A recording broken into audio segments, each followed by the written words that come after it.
Let's cut to the chase.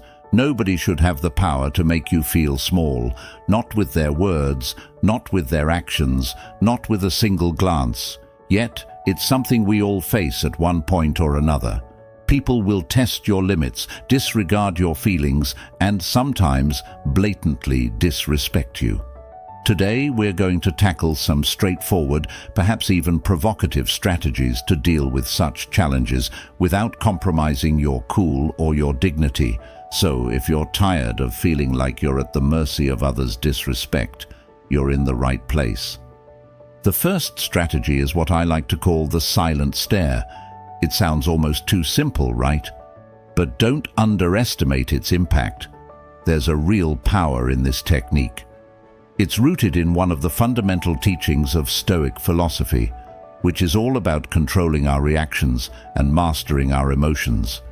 When someone disrespects you, your natural instinct might be to react immediately, to defend yourself, or to call them out. But here's the thing, reacting in the heat of the moment often plays right into the hands of the person being disrespectful. They're often looking to provoke a reaction, to throw you off balance, or make you feel small. So instead of reacting with words, try simply holding a calm, steady gaze. The silent stare, when done correctly, shifts the power dynamic entirely. Imagine it. Someone says something rude or demeaning, expecting you to fire back or get flustered. But instead, you meet their eyes with a calm, unbothered gaze, showing them that their words have no effect on you. There's something about this silent, steady reaction that unsettles people. They're waiting for you to engage, and when you don't, they're left alone with their own behavior. The Stoics believed that our true power lies in our ability to remain unmoved by the actions of others, and this technique exemplifies that principle perfectly. I'll share a personal example to illustrate just how effective this can be. I was once in a meeting where a particular colleague kept interrupting me. You know the type, overconfident, talking over others, and making it clear he thought his opinions were more valuable than anyone else's. At first, I tried the usual tactics, polite interjections, waiting for my turn to speak, but he continued cutting me off. Instead of escalating the situation by trying to talk over him, I decided to try the silent stare. I leaned back slightly, crossed my arms, and looked at him without blinking, letting the silence hang in the air. In just a few seconds, something shifted.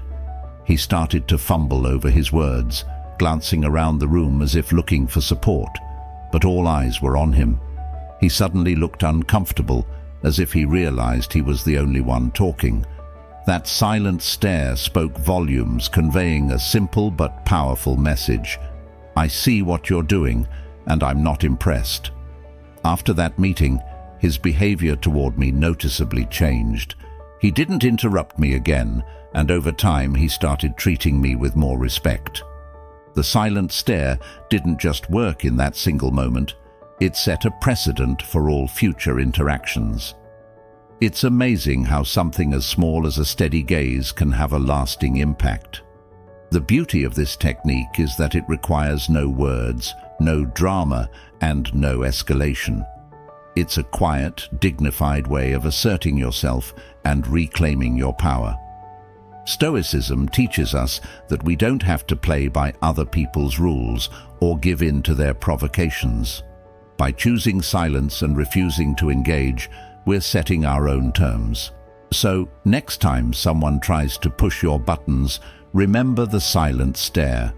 It's a way of saying, without a word, I respect myself too much to stoop to this level. Now let's talk about another powerful Stoic approach, using silence as a strong statement. Silence can feel like a strange response in our society, where we're often taught to stand up for ourselves by speaking out. But here's the thing, silence, when used intentionally, is far from passive. It's one of the most active responses you can choose. In Stoic philosophy, silence is a way to guard our inner peace and energy, avoiding unnecessary conflicts that drain us and disrupt our sense of calm. When someone disrespects us, we naturally feel an urge to defend ourselves, to correct them, or to prove our worth. But responding often gives that person exactly what they want, our energy and attention. By choosing silence, we're making a powerful statement that their negativity isn't worth even a second of our time or energy. Choosing silence is not about being weak or submissive. In fact, it's quite the opposite. It's about knowing that your worth doesn't need to be defended. You are showing, both to yourself and to others, that you are grounded enough to rise above petty comments. This can be especially effective when dealing with people who use passive-aggressive tactics. Take, for example, a time when I faced a person who consistently made snide remarks, disguised as jokes. Instead of firing back or attempting to explain myself, I decided to simply let the comments sit in the air, unaddressed. I looked at the person, offered a polite but neutral expression, and said nothing. The silence was powerful. It allowed their words to echo back to them and made their behavior stand out. This type of silence has a way of making the disrespectful person uncomfortable, often even more than a direct response would. When there's no reaction, no engagement, they're left to confront the weight of their own words. It's almost as if you're holding up a mirror, allowing them to see themselves without your interference. Over time, this approach can actually discourage further disrespect. People start to realize that they won't get the reaction or satisfaction they're seeking from you, and often they'll adjust their behavior. Silence also does something else that's really important. It reinforces our own self-respect. By choosing not to engage, we're essentially telling ourselves, I don't need validation or approval from this person, and I don't need to stoop to their level to defend myself. This is a powerful reminder that our sense of self-worth is internal, not something to be given or taken by someone else's words. In many ways, silence becomes a shield, protecting our peace and maintaining our control over the situation. And as we continue to choose silence in these moments, we build a stronger foundation of self-respect that only grows over time. So the next time you're faced with negativity or passive-aggressive comments, remember that silence is a choice, and a powerful one. You're not ignoring the situation, you're choosing to rise above it. You're demonstrating that your peace, your time, and your energy are worth more than an argument or a defense. And that's a message worth sending, both to the other person and to yourself. The third strategy is all about breaking free from the need to explain our choices. This is a tough one because, let's be honest, we all want to be understood. We make decisions that feel right for us, and when others question those choices, it can be tempting to dive into detailed explanations as if we need to prove our reasoning. But here's the truth that Stoicism teaches us. We don't owe anyone an explanation for the paths we choose to walk.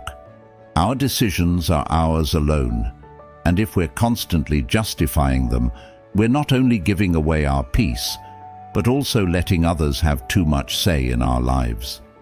Stoicism encourages us to be confident in our choices, knowing that they align with our values, even if others don't see it the same way.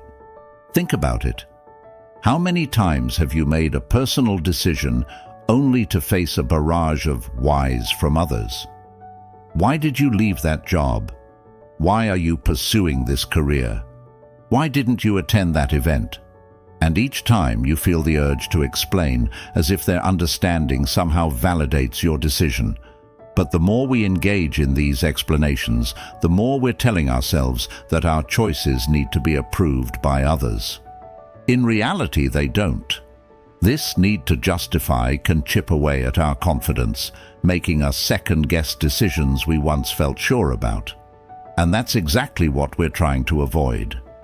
I remember when I made a big career change. It was something I felt deeply passionate about, but it came with a lot of uncertainty.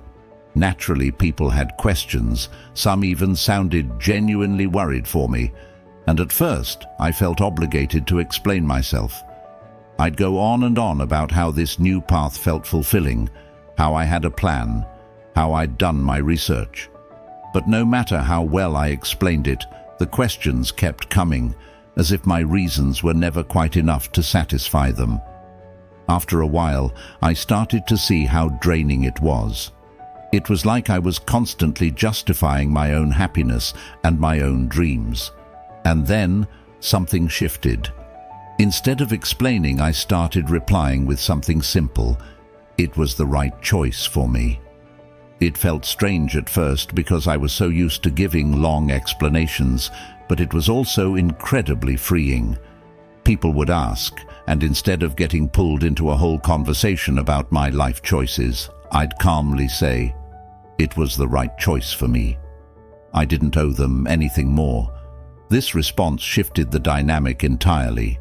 It wasn't defensive or dismissive. It was simply a statement of confidence. Most people accepted it and moved on, and the questions started to dwindle. I realized then that by not explaining myself, I was actually reinforcing my belief in my decision. The power in not explaining is that it allows you to stand firm in who you are and what you believe. When we stop feeling the need to justify every choice, we're telling ourselves that our values, our goals, and our happiness are valid simply because they matter to us. This is an essential aspect of self-respect. It's also a reminder that our choices don't need an audience's approval. They don't need to be understood or agreed with by everyone to be right for us. This is about owning your life, your path, and your reasons without feeling the need to seek permission. So next time someone questions a decision you've made, consider responding with confidence rather than explanation. A simple "it felt right" or "it was my choice" can end the conversation and keep you grounded in your own truth.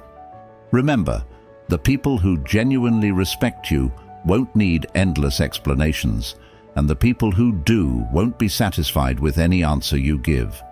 By choosing not to explain, you're reinforcing a powerful message that your life is yours to live and that your decisions are enough simply because they align with your inner values. Embrace this freedom.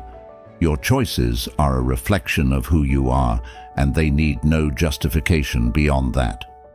Our fourth strategy is one of the most powerful tools for maintaining peace, creating distance from those who consistently disrespect us.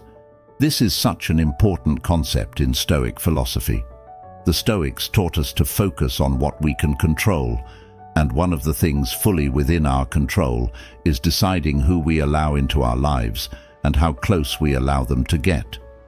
Creating distance doesn't have to be an act of hostility. It's simply an act of self-care and boundary setting. If someone's behavior is continuously negative or disrespectful, then it's perfectly reasonable to take a step back. This isn't about holding grudges or avoiding people out of anger. It's about protecting your peace. We often feel guilty about creating this kind of distance, especially when the person is someone we've known for a long time, or even a family member. Society sometimes tells us that we're supposed to be endlessly forgiving and that we should keep everyone close, no matter how they treat us. But think about it.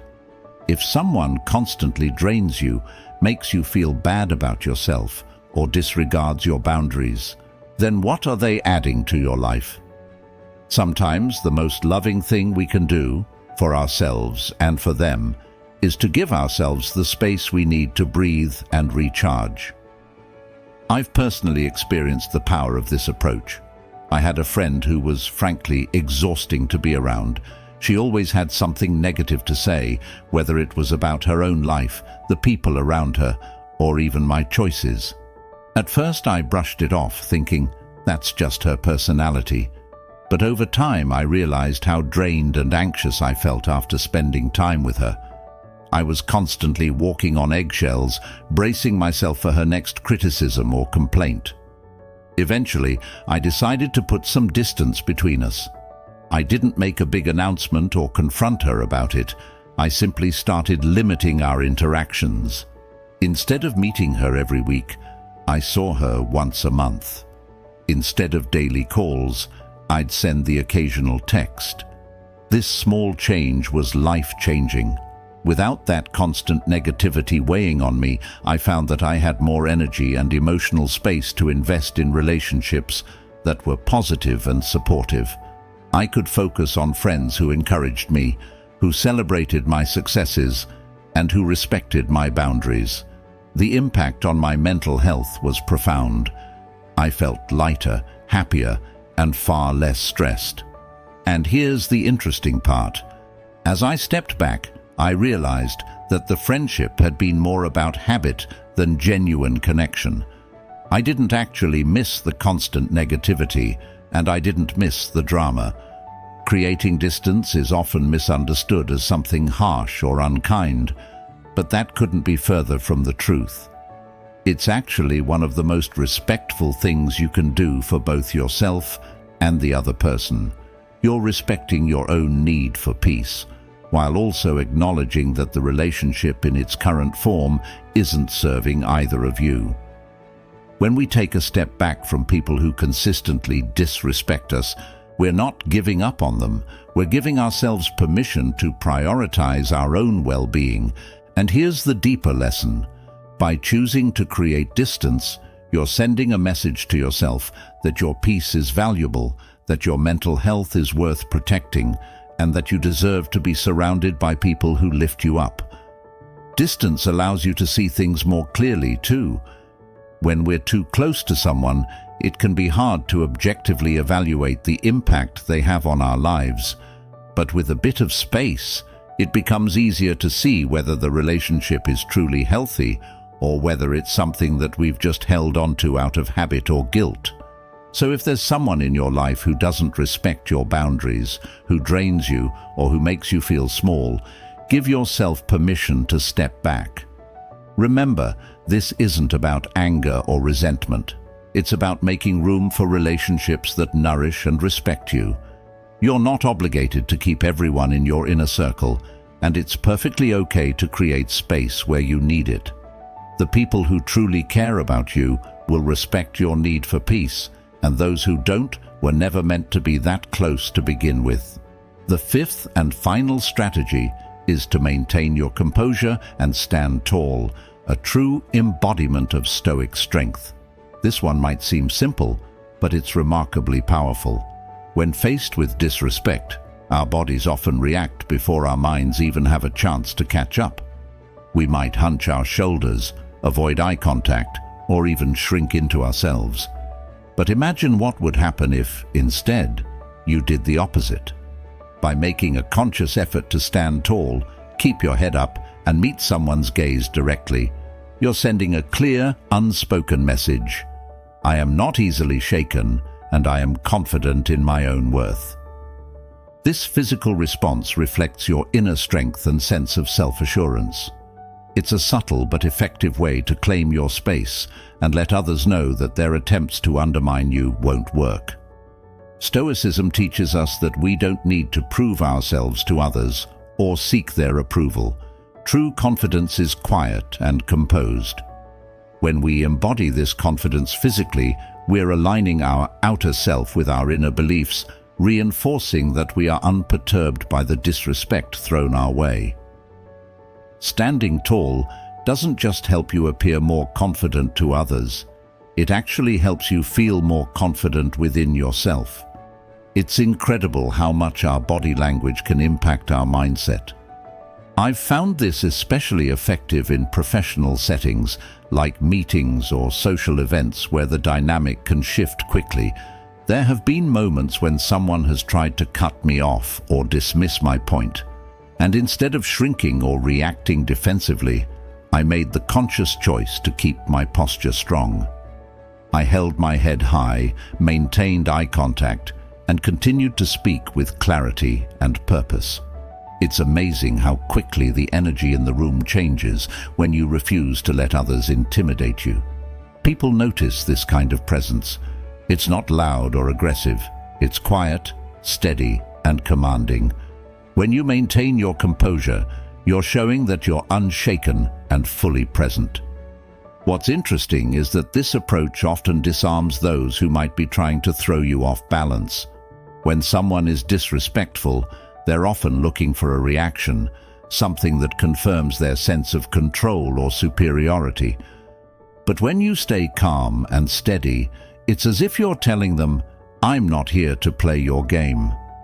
This can make them feel uncomfortable as they start to realize that their attempts to provoke you aren't working. Standing tall becomes a silent but powerful response, showing them that their behavior has no power over you.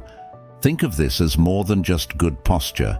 It's a form of self-respect and a declaration of self-worth. You're telling yourself that you don't need to stoop to someone else's level or engage in their negativity. You are enough as you are, and you're here to stand firmly in your own truth. There's a kind of magnetic strength in someone who holds themselves with poise. When you walk into a room with your head held high, you're giving yourself permission to be fully present and unapologetically yourself. This approach isn't just for moments of conflict, it's a way to carry yourself in everyday life.